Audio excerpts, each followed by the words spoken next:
Halo teman-teman semua, kembali lagi bersama aku. Dalam video kali ini kita akan belajar mengenai besaran, satuan, dan pengukurannya.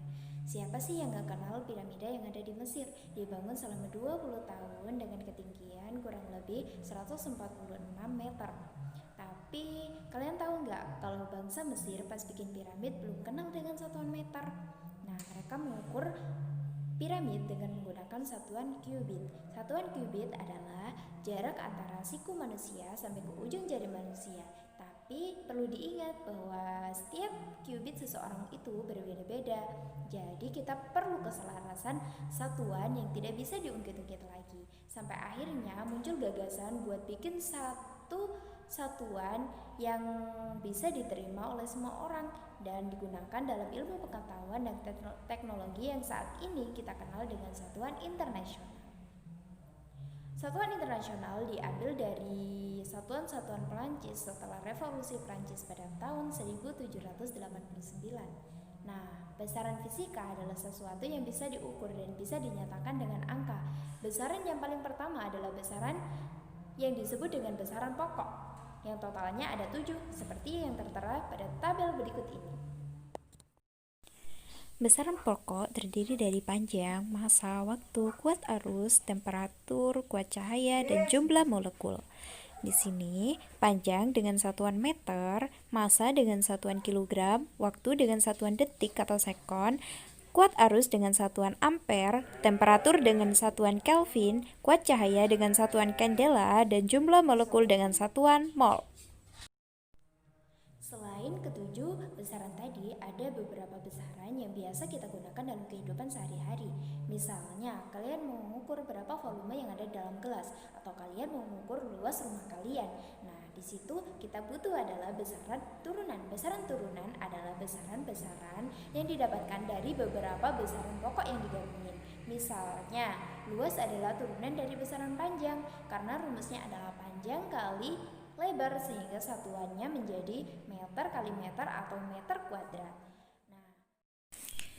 Nah, dari tabel berikut ini kita sudah bisa melihat bahwa di sini ada besaran turunan dan lambang, kemudian ada rumusnya serta satuan dan singkatannya.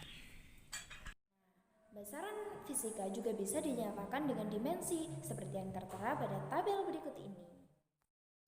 Nah, ini adalah satuan dan lambang dimensi dari besaran pokok. Nah, di sini selanjutnya adalah lambang dimensi dari besaran turunan yang diturunkan dari besaran-besaran pokok. Tujuan dari dimensi ini adalah yang pertama untuk membuktikan dua besaran itu sudah setara atau belum. Misalnya, usaha sama dengan energi kinetik. Mereka sama-sama mempunyai satuan yaitu joule. Maka artinya kedua besaran ini sudah setara. Yang kedua untuk menentukan satuan dari besaran turunan. Setiap besaran punya alat ukur untuk mengukur nilainya. Kayak misalnya neraca buat mengukur massa, kemudian stopwatch buat mengukur waktu. Nah, yang kali ini kita akan bahas yaitu tentang alat ukur besaran panjang. Apa aja ya kira-kira? Nah, besaran panjang itu memiliki 3 alat ukur. Yang pertama adalah mistar atau penggaris, yang kedua adalah jangkau sorong, dan yang ketiga adalah mikrometer sekrup. Nah, apa sih bedanya ketiga alat ukur ini? Padahal semuanya digunakan untuk mengukur besaran panjang. Nah, aku kasih tahu nih. Jadi gini, yang membedakan adalah tingkat ketelitiannya. Maka semakin kecil tingkat ketelitiannya, maka semakin presisi juga hasilnya.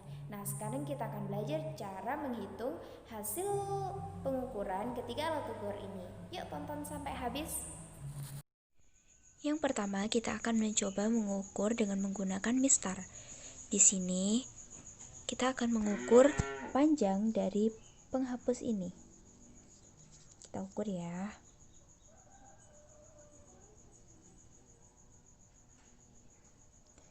Nah, di sini bisa kelihatan bahwa panjang dari penghapus ini adalah 3 cm. Nah, gampang kan? Nah, sekarang kita akan belajar menggunakan dan mengukur dengan menggunakan jangka sorong. Di sini sudah ada soal berapa hasil dari pengukuran di samping.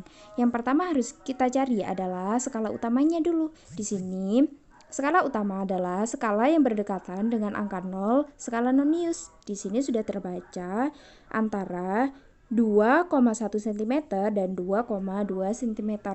Jadi kita bisa tuliskan 2,1 cm. Kemudian yang kedua kita harus mencari skala Noniusnya atau skala Vernier. Di sini sudah terbaca skala Nonius itu adalah skala yang berhimpit dengan skala utama. Terlihat adalah skala kelima. Jadi di sini kita tuliskan 5 cm. Nah, sekarang kita lanjut ke perhitungannya. Skala utama di sini sudah kita ketahui, tinggal kita masukkan aja nih 2,1 ditambah skala Noniusnya 5 dikali skala terkecil. Perlu diingat bahwa skala terkecil dari jangka sorong adalah 0,01 cm. Maka bisa kita tuliskan 0,01 cm. Sini juga cm ya. Maka hasilnya bisa kita lihat 2,1 cm plus 0,05 cm. Hasilnya adalah 2,15 cm. Mudah kan? Oke, kali ini kita lanjut dengan menggunakan mikrometer sekrup. Di sini sudah ada soal berapa hasil pengukuran menggunakan mikrometer sekrup berikut. Di sini kita sudah mengetahui nih skala utamanya. Skala utamanya itu adalah skala yang berdekatan dengan tepi selubung luar. Di sini ya. Di sini skala utamanya. Jadi di sini sudah bisa kita ketahui bahwa skala utamanya itu antara 4,5 dan 5,0 mm. Sehingga kita bisa tuliskan di sini skala utamanya adalah 4,5 mm. Yang kedua, kita harus memperhatikan skala pada selubung luar yang berhimpit dengan garis mendatar skala utama.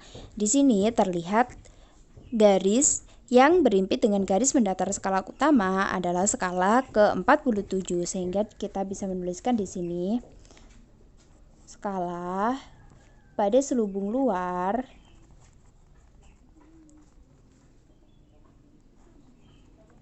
sama dengan 47 mm.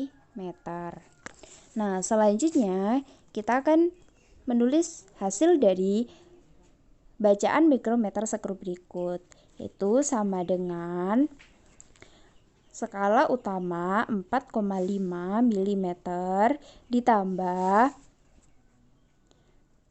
hasil dari skala pada selubung luar, yaitu 47 dikali skala terkecil mikrometer sekrup, yaitu 0,01.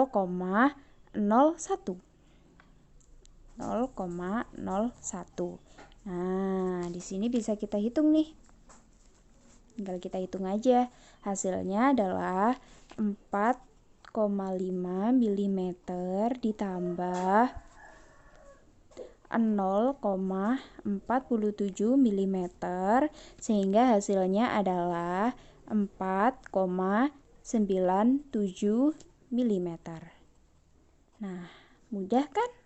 Jadi itulah pengukuran hasil dari mikrometer. Nah, dari video tadi kita bisa membuktikan bahwa semakin kecil tingkat ketelitiannya, maka akan semakin presisi juga hasilnya. Tapi sebagai makhluk yang tidak sempurna, kita pun tidak bisa membuat sesuatu yang sempurna. Kayak misalkan alat ukur ini, mau sehati-hati apapun pasti ada aja kesalahannya. Makanya ada format yang berlaku untuk melaporkan hasil pengukuran, yaitu hasil pengukuran atau X0 plus minus ketidakpastian alat ukur atau delta X. Ketidakpastian yang dipakai adalah ketidakpastian mutlak, yaitu setengah dari skala terkecil alat ukur. Misalnya ketidakpastiannya adalah 0,05 cm dan jangka sorong ketidakpastiannya adalah 0,005 cm dan mikrometer sekrup ketidakpastiannya adalah 0,0005 cm. Sekian dari saya, semoga bermanfaat. Jangan lupa belajar, berdoa, dan juga berusaha. Semangat!